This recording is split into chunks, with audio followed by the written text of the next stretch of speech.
Hey guys, before everyone gets here to the log yard, I'm going to take a couple minutes and explain my process of sharpening a steel chainsaw. Now, there's two ways that I've been taught. One is completely old school, and the other is with a 2-in-1 file. And I'll explain what that difference is. So, let's start off with the old school style. You know, we got a beaver tooth here, and I'm using my 361 on a 16-inch bar with a 325. And the old school way, and one of the methods I really prefer because you can do two different things with each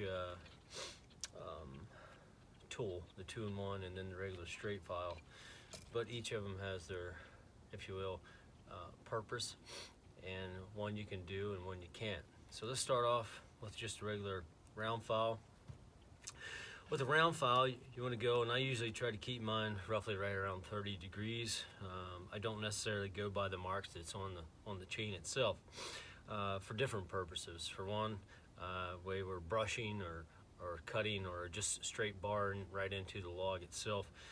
There's several different purposes of how and why and different techniques of sharpening a chain to be able to be a logsmith and do other purposes. Like loggers sharpen their chain entirely differently than what I would if I'm coping out a log, or two totally different methods. However, to make this saw faster, lighter, and being able to utilize what I need here, the 361 usually comes with a 3/8 sprocket. We put the 325 on, give it more speed, lighter movability, if you will. So anyway, let's get started. So with the round file, what I like to do is I try to put it right around on a 30 degree, and as I'm stroking into the tooth itself, I am rolling like this. I am rolling that edge up, giving it a nice slick file right up there, as that's the way the chain and everything is cutting, and the tooth is cutting on the wood itself. So I'll take this and file this up through here real quick like. It's a little cold this morning, so nothing's really moving. I think it's about 12 degrees. As you can tell, as I'm going up, I am stroking like this. The way I'm doing that is you're able to get that real nice point right there on that 30 degrees. One thing that I do after I go through and I file all of those is I'll go through, and your guide dogs, I'll go through with a flat file and I'll file those down so I'm able to bite more. Not necessarily would I recommend that to an inexperienced saw handler, but I do that to be able to get all the wood chips and all the and to bite more into the wood itself. So that's one technique, old school way. It takes a little bit more time. The second is using the steel 2-in-1. What that does is that has a guide on there also. It goes right on top of the tooth, and we have a file for the tooth.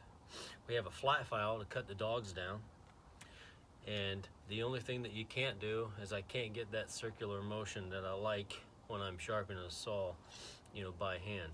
But this does a fantastic job, and it's quick. So what you want to do is, it has the error. It's pretty much fail-proof on everything. It's like you put it this way, you'll see like it's going the wrong way. So it's got arrows and everything on it for you, so you want to flip it around. As you can tell, this right here is going in the direction that you want to file.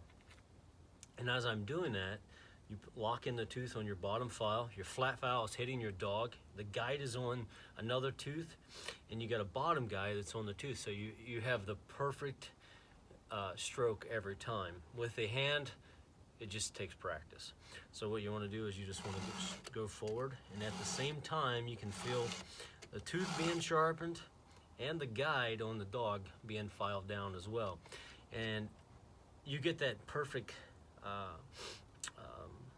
measurement each time you file that, because you got a guide. So each time you file that chain down, as you can tell, there's a slope of the chain, and each time you file that down, the dog will go down with that depth as well. Just a few little tips here on sharpening the saw. There again, like if you put it, this is the angle that steel wants you at.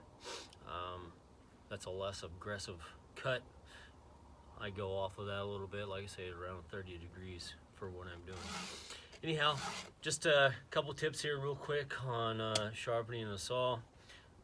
You know, you pick these up for about 40 bucks. Pick this combo up for, you know, right around $5. So anyhow, guys, I'm gonna get this can started and get some heat going on here for the guys to get here. But anyhow, hope you guys enjoyed a couple tips here on sharpening the saw, and I'll keep